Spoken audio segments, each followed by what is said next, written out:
नमस्कार, मैं हूं वंदना त्यागी और आप देख रहे हैं न्यूज़ 18 राजस्थान का डिजिटल चैनल। अमेरिका और ईरान के बीच प्रस्तावित शांति समझौते को लेकर एक बड़ी जानकारी सामने आई है। रिपोर्ट्स के मुताबिक इस डील की कीमत कम से कम 300 अरब डॉलर हो सकती है। अगर ये समझौता होता है तो ये सिर्फ युद्ध रोकने का समझौता नहीं होगा, बल्कि इसके पीछे बड़े आर्थिक और राजनीतिक हित भी जुड़े होंगे। ईरानी मीडिया का दावा है कि तेहरान ने अमेरिका के सामने कई अहम मांगे रखी हैं। इनमें युद्ध से हुए नुकसान की भरपाई, आर्थिक प्रतिबंधों में राहत और विदेशों में फंसी ईरानी संपत्ति तक पहुंच शामिल है। बदले में ईरान क्षेत्र में जारी तनाव खत्म करने और शांति प्रक्रिया को आगे बढ़ाने के लिए तैयार बताया जा रहा है।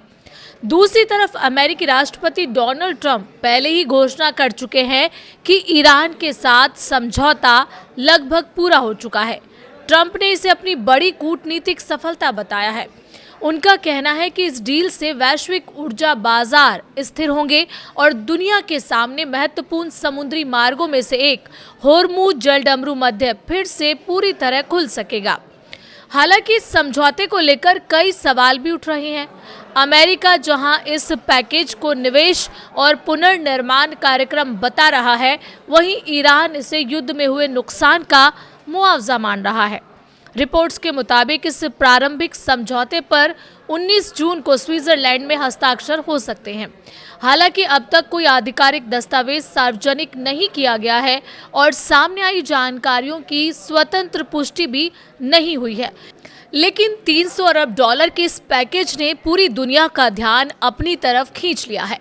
ईरानी सरकारी समाचार एजेंसी मेहर न्यूज़ के अनुसार ईरान ने अमेरिका और उसके सहयोगियों से कम 300 अरब डॉलर के पुनर्निर्माण कार्यक्रम की मांग की है।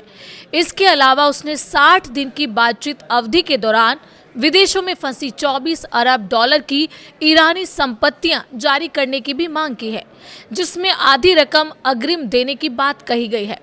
ईरान चाहता है कि उसके तेल और पेट्रोकेमिकल कारोबार पर लगे प्रतिबंध हटाए जाएं और उसे अपने वित्तीय संसाधनों तक पूरी पहुंच मिले, ताकि उसकी अर्थव्यवस्था दोबारा मजबूती से खड़ी हो सके।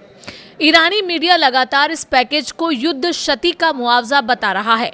ईरान का कहना है कि युद्ध से उसे भारी आर्थिक नुकसान हुआ है और कुछ अनुमान तो इस नुकसान को $1 ट्रिलियन तक बताते हैं। उसका तर्क है कि आर्थिक राहत के बिना कोई शांति समझौता लंबे समय तक नहीं टिक सकता। इसके उलट अमेरिकी अधिकारी और पश्चिमी मीडिया, खासकर न्यूयॉर्क टाइम्स की रिपोर्ट में इसे 300 अरब डॉलर को अंतर्राष्ट्रीय निवेश कोष और पुनर्निर्माण योजना के रूप में पेश किया जा रहा है। इस बीच एक और दिलचस्प जानकारी सामने आई है।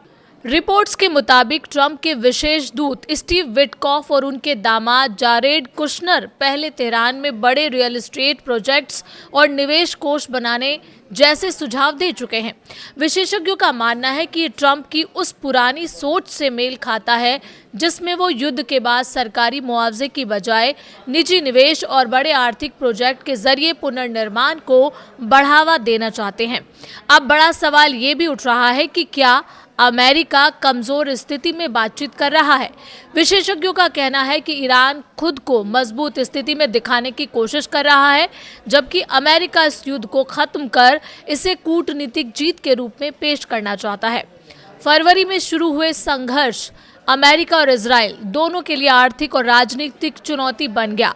तेल आपूर्ति प्रभावित होने से वैश्विक ऊर्जा बाजारों पर भी असर पड़ा और अब इतने बड़े निवेश पैकेज की चर्चा ये संकेत देती है कि अमेरिका को अपनी रणनीति में बदलाव करना पड़ रहा है। डोनाल्ड ट्रंप ने सोशल मीडिया पर लिखा, सभी को बधाई, तेल को बहने दो।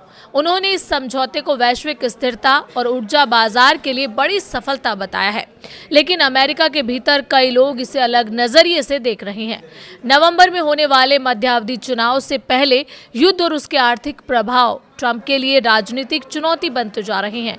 फिलहाल इस समझौते की सच्चाई पर भी सवाल बने हुए हैं। लंदन स्थित ईरान इंटरनेशनल नेटवर्क का कहना है कि समझौते का मसौदा अभी स्वतंत्र रूप से स्थापित नहीं हुआ है।